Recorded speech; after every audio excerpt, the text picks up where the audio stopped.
माननीय सभापती महोदय आणि माननीय उपसभापती महोदय यांचं आगमन या ठिकाणी झालंय। माननीय सभापती महोदयांनी विनंती करतो की त्यांनी पत्रकारांशी संवाद सुरू करावा।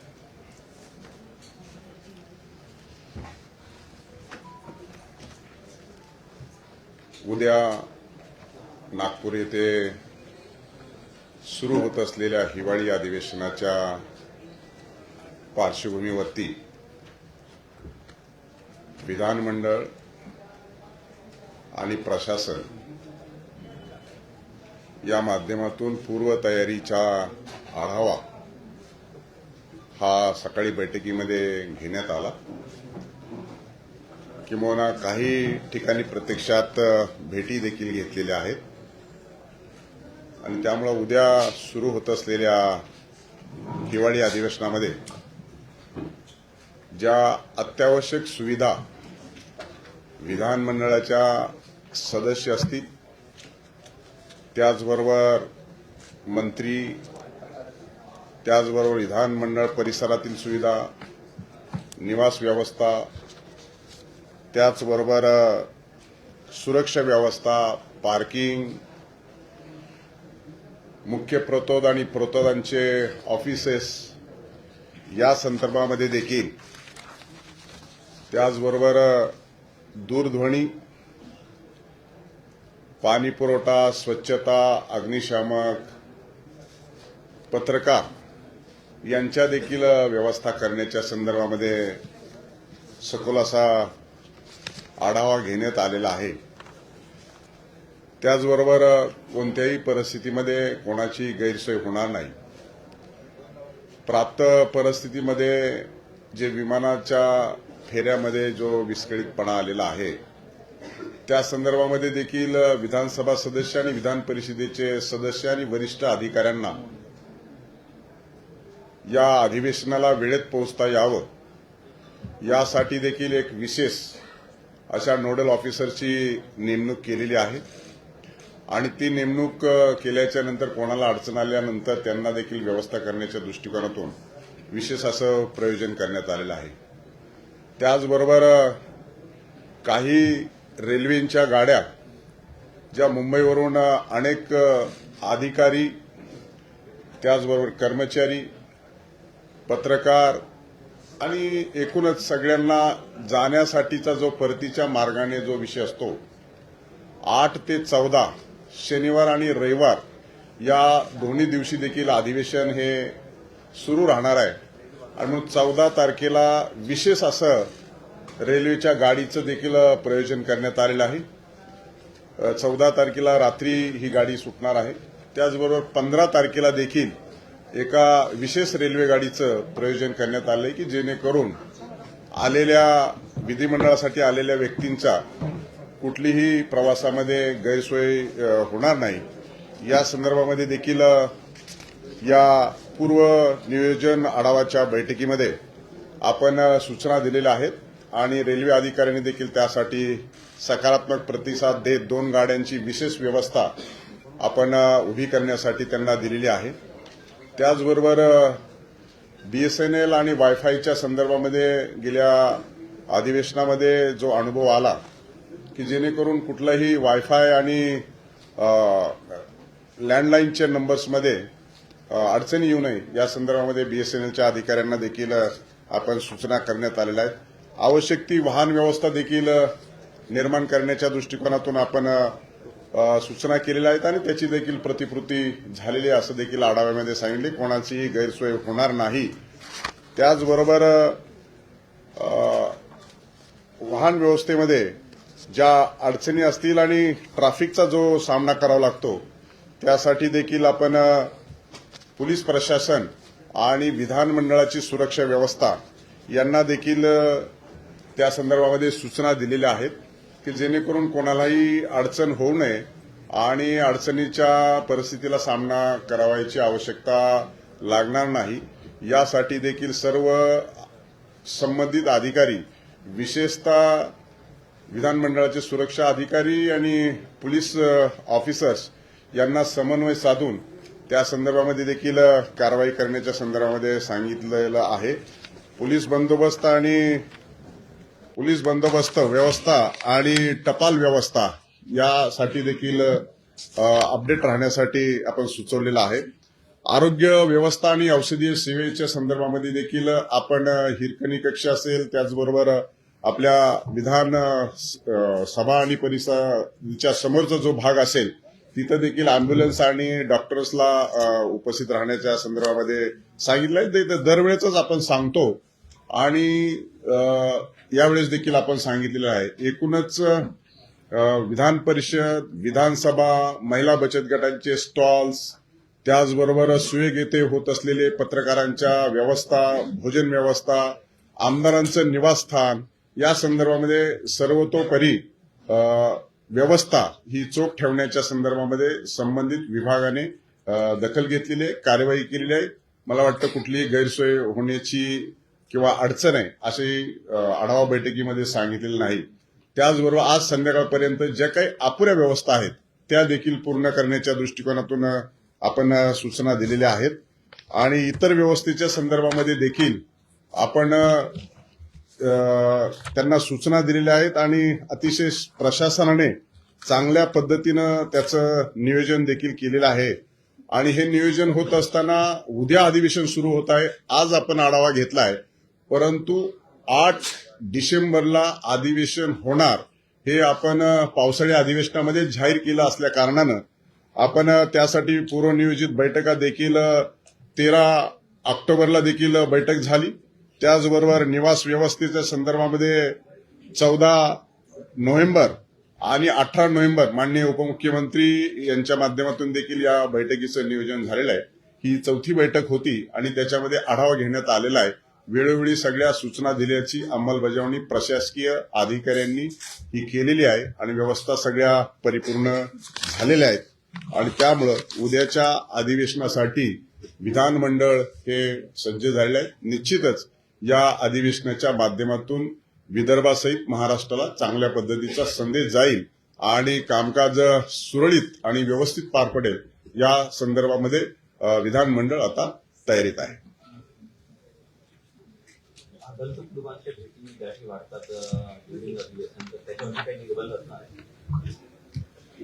अभ्यागताच्या भेटीच्या संदर्भामध्ये जे 4 पीठासीन अधिकारी आहेत, माननीय मुख्यमंत्री महोदयांचं कार्यालय आणि माननीय दोन्ही उपमुख्यमंत्री यांचं कार्यालय, या संदर्भामध्ये अभ्यागताच्या भेटीच्या संदर्भामध्ये पासेस जे दिले जातात ते देण्याच्या संदर्भामध्ये सायंकाळपर्यंत निर्णय होईल आणि अनावश्यक गर्दी विधानमंडळामध्ये होणार नाही याची दखल घेण्याच्या संदर्भामध्ये जो काही प्रकार मुंबईच्या अधिवेशनामध्ये झाला तो अधिवेशनातला जो प्रकार आहे तो नागपूरच्या हिवाळी अधिवेशनामध्ये होऊ नये या संदर्भामध्ये अनावश्यक गर्दी कशी टाळता येईल या संदर्भामध्ये सर्वच पीठासीन अधिकारी आणि वरिष्ठ शासकीय शासनातले माननीय मुख्यमंत्री महोदय आणि माननीय दोन्ही उपमुख्यमंत्री महोदय या संदर्भामध्ये गंभीर आहेत. त्यामुळं अनावश्यक गर्दी टाळण्याच्या संदर्भामध्ये निर्णय झालेला आहे. तशा सूचना सुरक्षा अधिकारी आणि त्याचबरोबर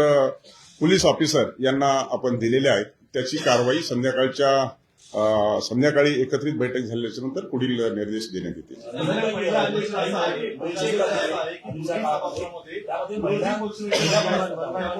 वन बाय वन बोलले तर मला सगळ्या प्रश्नाची उत्तर देता येतील. निरंतरी आज प्रश्न असा आहे की या अधिवेशन काळामध्ये महिलांची मोर्चे येतात, काही आदिवासी बांधवांचे मोर्चे येतात, तर त्या निमित्तानं काही व्यवस्था आपण केली आहे का? ते रात्री अशा रस्त्यावर झोपतात, तर त्या संदर्भात आपण काय व्यवस्था केली? मोर्चांच्या संदर्भात कायदा आणि सुव्यवस्थेचा जो विषय असतो त्याच्याबद्दल पोलीस काळजी घेत असतात. बऱ्याच वेळेला मोर्चेकरींना आम्ही पण स्वतः पाहिलेले आहे, स्वतः मोर्चात गेलेले नागपूरला सुद्धा. अशा वेळेला बऱ्याचशा वेळेला मोर्चातल्या संयोजकांनी त्यांची व्यवस्था केलेली असते. परंतु यामध्ये आम्हाला जिथे जिथे असं निदर्शनाला येईल की त्यांना काही मदत पाहिजे एक मानवी अधिकाराच्या भूमिकेतून, तर त्यानुसार आम्ही नक्कीच अवगत करू. कोणाची तब्येत बिघडली किंवा अशा काही अडचणी असतील तेही कळेल आणि संबंधित विभागांच्या मंत्र्यांकडून अर्थातच अपेक्षा आहे की त्या निवेदनांवरती त्यांनी कार्यवाही करा. जिथे अडचण येते त्या ठिकाणी स्वतः माननीय सभापती महोदय, विधानसभेचे अध्यक्ष, मी स्वतः आम्ही बैठकाही घेऊन त्यातून निपटारा करण्याचा प्रयत्न करत असतो. एक विषयाकडे थोडंसं माननीय सभापतींच्या परवानगीने सांगते की मथुरा या आदिवासी पीडित महिलेच्या संदर्भातलं बरंचसं चंद्रपूरमधलं माहिती माझ्याकडे आलेली होती आणि मी चंद्रपूरच्या जिल्हाधिकाऱ्यांशी बोलून अधिवेशन चालू असलं तरी कामकाजच्या मधून वेळ काढून संबंधित महिलेला चंद्रपूरला जाऊन भेटणार आहे आणि जेणेकरून शेवटी अधिवेशन म्हणजे इथपर्यंत येणारे लोक जसे आहेत तसे जे आले नाहीयेत त्यांच्या प्रश्नांवरती सुद्धा त्यांची अपेक्षा असते की नागपूरच्या अधिवेशनात न्याय मिळावा आणि 8 दिवसाचा खर्च कशाला असं काही लोक प्रश्न विचारतात. परंतु मी नम्रतेने सांगू इच्छिते की हे माझंही 25वं वर्ष आहे विधान परिषद सदस्य म्हणून. तर दररोज कामकाज चाललं तर कमीत कमी 50 ते 60 मुद्द्यांवरती निर्णायकपणे चर्चा होते. त्याच्या 12 ते 15 गोष्टींवर निर्णय केले जातात, विधेयकं मंजूर होतात. अनेक ऐतिहासिक स्वरूपाची विधेयकं नागपूर अधिवेशनामध्ये झालेली आहेत आणि आत्ता सुद्धा या कार्यक्रमाच्या मध्ये आपलं मी लक्ष देऊ इच्छिते की माननीय देवेंद्र फडणवीस मुख्यमंत्री महाराष्ट्र राज्य यांचं भारतीय संविधानाची गौरवशाली वाटचाल हा जे पुस्तक आहे त्या पुस्तकाचं प्रकाशन विधिमंडळामध्ये माननीय रामभाऊ शिंदे आणि माननीय राहुल नार्वेकर आणि आमच्या सगळ्यांच्या माध्यमातून त्याचं प्रकाशन माननीय राज्यपालांच्या हस्ते 9 तारखेला संध्याकाळी होणार आहे लोकभवनला. आणि लोकभवनला ते होत असताना अर्थातच निमंत्रितांसाठी आहे पण तुम्हाला जो ज्या पद्धतीने ऍक्सेस असतो त्याची माहिती आणि सगळं आपल्यापर्यंत पोहोचेल. आणि त्याचबरोबर 13चं पुस्तक ते आम्ही परत पुढच्या अनाउन्समेंट करू. आणि राष्ट्रकुल संसदीय मंडळाचा जो अभ्यास वर्ग आहे तो रोज सकाळी 8 वाजता चालणार आहे. नागपूरमध्ये अपेक्षा आलेली नाही. नागपूरमध्ये पोहोचतील. काळजी करू नका. महाराष्ट्रातल्या जनतेची अपेक्षा आहे की संसदेमध्ये गेल्या 5 वर्षामागच्या 5 वर्षामध्ये विरोधी पक्ष नेता नव्हता. आपलं हे राज्य पुरोगामी राज्य आहे. विधानमंडळाच्या विरोधी पक्ष नेता नाही ही खंत महाराष्ट्राची जनता व्यक्त करते. आपण काय निर्णय घ्यावा? विधानमंडळाचं कामकाज उद्यापासून सुरू होत आहे. त्या संदर्भामध्ये उद्या काय होणार ते आज सांगता येणार नाही. त्याच्यामुळं हिवाळी अधिवेशनाच्या पूर्वतयारीच्या अनुषंगाने बोलवलेल्या या पत्रकार परिषदेमध्ये आवश्यक त्या अडचणी, त्रुटी, उणिवा आणि सुरळीत अधिवेशन पार पाडण्याच्या दृष्टिकोनातून ही पत्रकार परिषद आपण बोलवली. आणि त्यामुळं कुठलाही संवैधानिक निर्णय किंवा घेतलेला निर्णय जाहीर करण्याची ही पत्रकार परिषद नसल्या कारणानं मला असं वाटतं की त्या विषयाच्या मर्यादित जर प्रश्न विचारले तर अधिवेशन सुरळीत पार पाडण्यासाठी आपल्या सर्वांचा उपयोग होईल.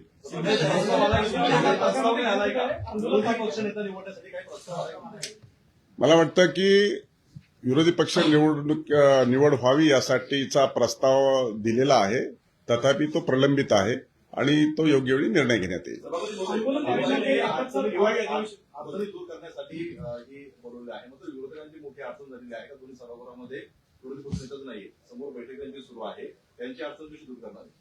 मी सांगितलं की त्या संदर्भात प्रस्ताव आलेला आहे परंतु प्रस्ताव प्रलंबित आहे, योग्य वेळी निर्णय घेण्यात येईल. अध्यक्ष सभापती महोदय, दुसरा प्रश्न असा आहे, अधिवेशन जरी राज्यासाठी असलं पण ते विदर्भात होतं. तर वारंवार जर आपण बघितलं तर जे प्रश्न असतात लक्षवेधी म्हणा किंवा तारांचे प्रश्न म्हणा मोजके 8 किंवा 9, 10 चर्चेला येतात. त्याच्यामध्ये विदर्भातल्या प्रश्नांची संख्या फार कमी असते.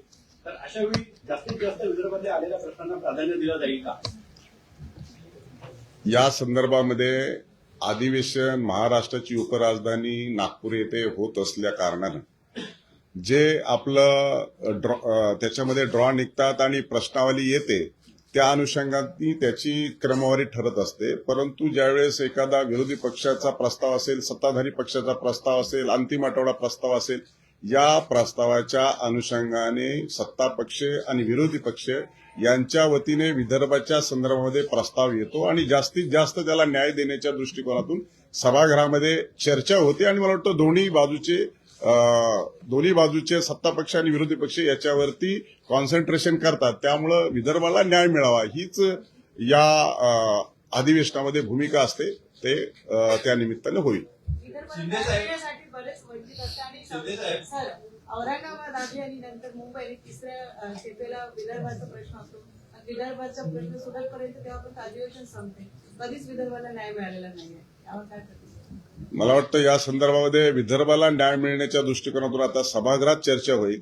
पीठासीन अधिकारी म्हणून माझं जे कर्तव्य आहे ते समोर होत असलेली चर्चा आणि होऊ घातलेली चर्चा त्याला जास्तीचा आपल्या माध्यमातून वेळ मिळावा यासाठी दोन्ही सत्ता पक्ष आणि विरोधी पक्षाला आपण प्रोत्साहित करावं. तशा चांगल्या पद्धतीनं चर्चा, शासनाला निर्णय घेण्यासाठी अनुकूल वातावरणामध्ये ते निर्णय घेतील. मला वाटतं पीठासीन अधिकारी म्हणून जे माझ्या मर्यादा आणि कक्षेमध्ये जो विषय येतो की एखाद्या विषयावर चांगली फ्रुटफुल चर्चा घडवून आणणं आणि त्याला जास्तीचा वेळ देणं, या मर्यादेच्या कक्षेमध्ये सभागृहामध्ये चर्चा घडवून आणण्याचं कर्तव्य आम्ही पीठासीन अधिकारी सर्व कामकाज पार पाडू. शिंदे साहेब, एआय बेस इथल्या नागपूरच्या कमिशनरने, पोलीस कमिशनरने एआय बेस सिक्युरिटीच्या संदर्भात महत्वाची उपाययोजना केलेली आहे. मात्र इथे आपल्या विधानमंडळामध्ये ज्यावेळेस प्रवेश होतो, काही लोकप्रतिनिधी एका वेळेस 5-5, 10-10, 20-20 जण घेऊन येतात आणि त्या सिक्युरिटीला कंट्रोल करणं फार जिकिरीचं होतं. तर त्या संदर्भात आपली अशी स्पेशल नियमावली किंवा त्या बेसवर काही कंट्रोल करता येईल का? त्या सर्व अनावश्यक. मी अगोदरच सांगितलं की सुरक्षा, विधानमंडळाचं सुरक्षा मंडळ आणि नागपूर सीपी यांनी एकत्रितरित्या काही निर्णय घेतलेले आहेत. पूर्वी सूचना दिल्याप्रमाणे QR कोड देखील आम्ही प्रस्तावित केलेले, कोण कोणत्या गेटनी प्रवेश करेल. काही व्हीआयपीजना वेगवेगळ्या कलरचे देखील पासेस आपण त्या संदर्भामध्ये इश्यूज केलेले आहेत, वेगवेगळ्या कॅटेगरी वाईज. आणि त्यामुळं आता जे गोंधळाचं वातावरण होतं किंवा कोणाला कुठं जायचं या संदर्भामध्ये QR कोड स्कॅन केल्याबरोबर त्याला त्याचा गेट आणि ते नंबर कळतील आणि त्यांना तसं त्या व्यक्तींना त्या कॅटेगरीच्या माणसांना तशा पद्धतीचं अवगत करण्यात आलेलं आहे आणि त्यांना तशा सूचनाही देण्यात आल्या. त्याच्यामुळं आपण जे सांगतात एआय बेस किंवा QR कोड स्कॅन केल्याच्या नंतर ट्रॅफिकमध्ये आणि प्रवेशामध्ये सुसूत्रात येईल अशी अपेक्षा आहे. एक प्रश्न असा आहे की अधिवेशनाचा कालावधी कमी झालेला आहे, अधिवेशनाचा कालावधी हळूहळू कमी होतो, त्यामुळे विरोधक प्रश्न विचारले की कालावधी जर कमी होत असेल तर भविष्यामध्ये अधिवेशन होणार का अशी शंका विरोधक उपस्थित करते, कारण सातत्याने कालावधी हा कमी होत चालला तर आठवड्यावरती अधिवेशन आहे. मला वाटतं की अधिवेशनाचा कालखंड हा यावेळेस शेवटी शनिवार आणि रविवार देखील कामकाज सुरू राहणार आहे आणि तेच कामकाज जर आपण मंगळवार आणि बुधवार केलं असतं तर त्याला 2 आठवडे म्हणता आलं असतं. परंतु कामकाज पूर्णता होण्याच्या दृष्टिकोनातून आणि एकूणच स्थानिक स्वराज्य संस्थेचा प्रभाव या अधिवेशनावर असल्या कारणाने सर्वच लोकप्रतिनिधी आपापल्या भागात आणि आपापल्या परिसरामध्ये व्यस्त असल्या कारणानं सर्वांची सहमती कामकाज सल्लागार समितीमध्ये झाली आणि कामकाज सल्लागार समितीमध्ये निर्णय घेण्यात आला की एक आठवड्याचं काम म्हणण्यापेक्षा 8 तारीख ते 14 तारीख अशा पद्धतीचं कामकाज घ्यावं आणि सर्व सहमतीनेच हा कामकाज दोन्ही पक्षांनी ठरवलेला असल्यामुळं सत्ता पक्ष आणि विरोधी पक्ष, त्यामुळं 8 ते 14 हे कामकाज होणार आहे. पुन्हा कागदाबद्दल जो हक्कभंग प्रस्ताव होता तो पेंडिंग आहे, तर त्याची नक्की परिस्थिती काय? तो ऍक्सेप्ट झाल्यानंतर काय कारवाई होणार आहे, काय? तो हक्कभंग प्रस्ताव स्वीकारण्यात आलेला आहे आणि हक्कभंग समितीकडे त्याला सुपूर्त केलेलं आहे. हक्कभंग समिती त्याच्यावरती कामकाज करत आहे. ज्यावेळेस हक्कभंग समितीचं कामकाज पूर्ण होईल त्यावेळेस पुढील कारवाईसाठी तो पीठासीन अधिकाऱ्याकडे येईल आणि त्यानुसार त्याच्यामध्ये निर्णय घेण्यात येईल. सभापती म्हणून विरोधी पक्ष नेता या लोकशाहीच्या क्षेत्रामध्ये नसणं हे कितपत संयुक्ती वाटते? मला असं वाटतं की त्या संदर्भामध्ये गेल्या काही अनेक वर्षापासून प्रथा आणि परंपरा सुरू आहेत आणि म्हणून पूर्वीच्या कालखंडामध्ये ज्या पद्धतीनं विधानसभेचा उपाध्यक्ष हा विरोधी पक्षाचा असायचा, विधान परिषदेतील उपसभापती देखील विरोधी पक्षाचा असायचा आणि म्हणून आता जे 1947 मध्ये स्वातंत्र्य मिळाल्याच्या नंतर झालं ते आता 2025 मध्ये देखील अभिप्रेत आणि अपेक्षित आहे असं नाहीये. आणि त्यामुळं आपण जे म्हणताय ते बिलकुल महत्वाचं आहे की लोकशाहीमध्ये सत्ता पक्ष आणि विरोधी पक्ष देखील असणं आवश्यक आहे. त्यामुळं अशा पद्धतीचा प्रस्ताव आमच्याकडे आलेला आहे, त्याच्यावरती विचार विनिमय सुरू आहे. योग्य वेळी त्याच्या संदर्भामध्ये निर्णय घेतला जाईल. शिंदे साहेब, आठवडाभराचं कामकाज आहे, त्याच्यामध्ये लक्षवेधी विधेयक, अतारांकित प्रश्न, याचं काय खात्याने काय ठरवलंय? ज्या वेळेस हिवाळी अधिवेशन किंवा कोणतंही अधिवेशन होतं त्यावेळेस जी काही दैनंदिन पत्रिका असते, त्यानुसार जो काही ऑर्डर ऑफ द डे असतो त्यानुसार हे कामकाज आम्ही सुरळीतपणे पार पाडण्याच्या दृष्टिकोनातून प्रयत्न करत आहोत. आणि मला वाटतं अलीकडच्या प्रश्नामध्ये जर विचारलं की त्याला प्राधान्याने विदर्भामधले जर लक्षवेधी असतील, विदर्भामधले जर काही प्रश्न असतील तर त्याला जे पीठासीन अधिकाऱ्याच्या अधिकार कक्षेमध्ये येतात त्यासाठी प्राधान्याने ते प्रश्न स्वीकारण्याच्या दृष्टिकोनातून विधानसभा अध्यक्ष आणि विधान परिषदेचा सभापती म्हणून आमचा त्याच्याकडे कल असेल. पार्किंगचं जे बोललात तर सभापतीमध्ये एक प्रश्न असा व्यवस्था आहे आहे की एका दिवशी 10, 15 लक्षवेधी चर्चेला येतात. हा वारंवार मुद्दा प्रत्येक अधिवेशनामध्ये उपस्थित होतो. तर लक्षवेधीची संख्या मर्यादित असावी या संदर्भात आपण काही निर्णय घेणार आहात का, कोण घेतलेला आहे का? जे मार्गदर्शक पुस्तिका जी आहे नियमांचं पालन करणे विधानसभा आणि विधान परिषदेचं, त्या संदर्भामध्ये कामकाज सल्लागार समिती आणि देखील गांभीर्यपूर्वक चर्चा झाली आहे की जेवढी लक्षवेधी चर्चेला आल्याच्या नंतर ती नियमानुसार स्वीकारण्यात आली पाहिजे, नियमानुसार त्याची माहिती मागवण्यात आली पाहिजे आणि आलेल्या लक्षवेधीवरती चांगल्या पद्धतीनं चर्चा झाली पाहिजे. या संदर्भामध्ये जी काही संख्यात्मक वाढ होते आहे त्याच्याऐवजी गुणात्मक त्याचा जर दर्जा वाढला तर त्याच्यावरती चांगली चर्चा होऊ शकते. त्यामुळं मला वाटतं या अधिवेशनात त्याच्यात जे पूर्वी झालं ते या अधिवेशनात होणार नाही, त्याचे परिणाम आपल्याला दिसतील. सर, पार्किंगच्या व्यवस्थेबद्दल असं आहे की म्हणजे जे आकाशवाणीच्या पूर्वी सगळं पत्रकारांना गायब करण्यात येत होतं, आता ते फक्त विधानभवनाच्या अधिकाऱ्यांपुरतंच मर्यादित झालं आणि 1 किलोमीटर अंतरावरती ती पार्किंग व्यवस्था पत्रकारांसाठी केली. ही पार्किंग व्यवस्था ती सुरळीत तिथेच करण्यात आली अशा पत्रकारांच्या पार्किंग व्यवस्थेच्या संदर्भामध्ये आपलं जे म्हणणं आहे ते मी तपासून पाहतो आणि आपल्या गैरसोय होणार नाही याची काळजी घेण्यासाठी संबंधितांना सूचना देतो. आपली गैरसोय होणार नाही या संदर्भामध्ये संबंधितांना मी निर्देश देतो. सभापती महोदय अधिवेशन वाढणार आहे. तो माझा अधिकार नाहीये. आता माननीय राज्यपाल त्या संदर्भात ठरवतील. सरकारचं आमदारांबरोबर त्यांचे काही कार्यकर्ते अनेकदा येताना बघायला मिळतात, त्याच्यामुळे अनेकदा काही वादाचे प्रसंग देखील पाहायला मिळतात. तर त्याच्यामुळे त्या कार्यकर्त्यांना समज त्या आमदारांना द्यावी अशी सूचना तुम्ही करणार आहात? अधिवेशनच्या कालखंडामध्ये मेन गेटवरती सुरक्षा मंडळाला डावलून आणि पोलीस संरक्षणाला डावलून अभ्यागतासाठी पास नसलेली व्यक्ती आतमध्ये जर प्रवेश केला तर तात्काळ पोलीस आणि सुरक्षा मंडळ संबंधित दोन्ही सभागृहाच्या पीठासीन अधिकाऱ्यांना सूचना देतील आणि त्या संदर्भामध्ये आवश्यक ती उचित कारवाईच्या संदर्भामध्ये विधानसभा अध्यक्ष असतील किंवा मी विधान परिषदेचा सभापती म्हणून असतोय, दोन्ही सभागृहाच्या सदस्यांना त्या संदर्भामध्ये कोणीही व्यक्ती विदाऊट अभ्यागताच्या विदाऊट पासशिवाय प्रवेश करणार नाही याची काळजी घेण्याच्या संदर्भामध्ये आमच्या स्तरावरून सूचना दिलेल्या आहेत आणि आता सुरक्षा मंडळ आणि पोलीस प्रशासनाच्या स्तरावरून देखील सूचना त्याची अंमलबजावणी करण्याच्या संदर्भामध्ये निर्देश देण्यात आलेले आहेत.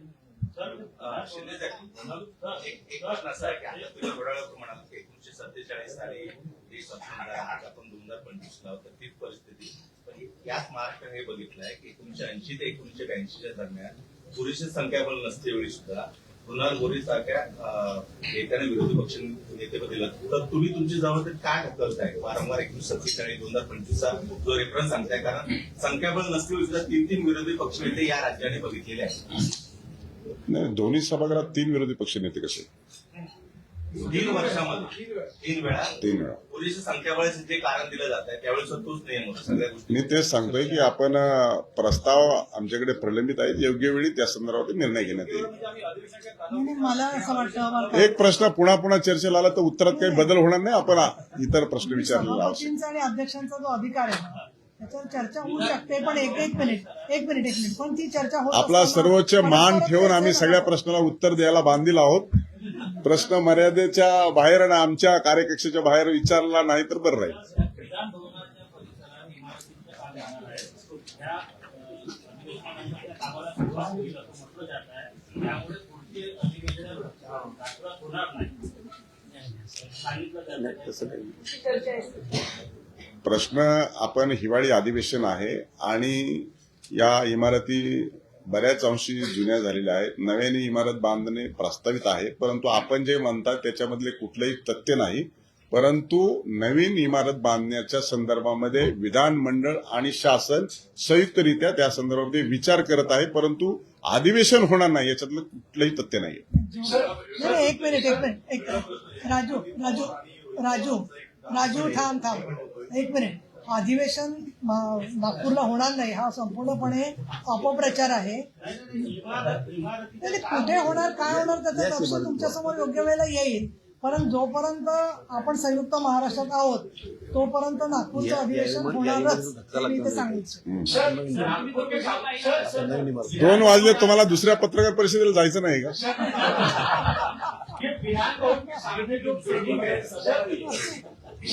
विधान भवन के सामने जो बिल्डिंग है उसके अधिग्रहण का प्रयास लंबे समय से चल रहा था, उस पर कुछ आगे बढ़े हैं? काय वो शासन डिसिजन करेगी.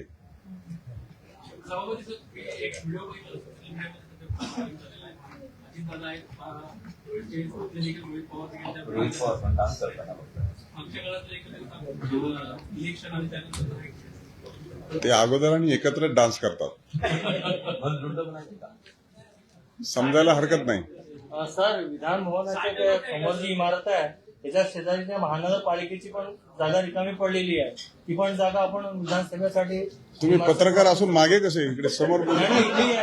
आपण पत्रकार आहेत, जागा नाही पण मागून कसे प्रश्न विचारतात समज. बाजूला जागा भरपूर. मला वाटतं विधान मंडळाच्या संदर्भामधील आणि उद्याच्या अधिवेशनाच्या पार्श्वभूमीवरती जे आवश्यक प्रश्न आहेत ते संपले आहेत असं माझी भावना निर्माण झालेली आहे. त्याच्यामुळे इतर प्रश्नाला आपल्याकडे आता फार वाव नसल्या कारणानं आपण पक्षासाठी तुम्हाला स्वातंत्र्य जायचं. हा, त्यामुळं आता दुसऱ्या अनुभव आहे सभापती म्हणून काय विरोधी चांगला आहे. विरोधी पक्ष आणि सत्ताधारी पक्ष दोन्हीचा अनुभव चांगला आहे. कामकाज चांगलं होतं, अजून चांगलं झालं पाहिजे, दर्जात्मक झालं पाहिजे, गुणात्मक झालं पाहिजे आणि लोकांच्या प्रश्नाला न्याय मिळाला पाहिजे. हाच दृष्टिकोन ठेवून आपण सभागृह चालवत असतो. शेवटी लोकशाहीमध्ये विधानसभा आणि विधान परिषद द्विपक्षीय सभागृह महाराष्ट्रामध्ये आहे आणि त्याच्याकडूनच लोकांना आशा आकांक्षा असतात आणि अधिवेशनाकडे सगळे डोळे लावून बसलेले असतात. त्याच्यामुळे चांगल्या पद्धतीची चर्चा व्हावी ह्या दृष्टिकोनातूनच आपण प्रयत्न करत आहोत. त्यामुळं शासन, मान्य राज्यपाल आणि एकूणच अशा सगळ्या परिस्थितीमध्ये आपण पुढे जात असतो आणि त्यामुळं स्थानिक स्वराज्य संस्थेच्या निवडणुका असल्या कारणानं हे अधिवेशन प्रभावित झालं असल्या कारणानं सर्वच गटनेते आणि कामकाज सल्लागार समितीतल्या नेतृत्वाने हा निर्णय घेतलेला आहे. त्यामुळे तेवढ्या कालावधीमध्ये हे अधिवेशन पार पडणार आहे. जोपर्यंत दोन्ही बाजूचे सदस्य कामकाज चालवायला मागतील तोपर्यंत दोन्ही पीठासीन अधिकारी कामकाज चालवण्यास तयार आहेत.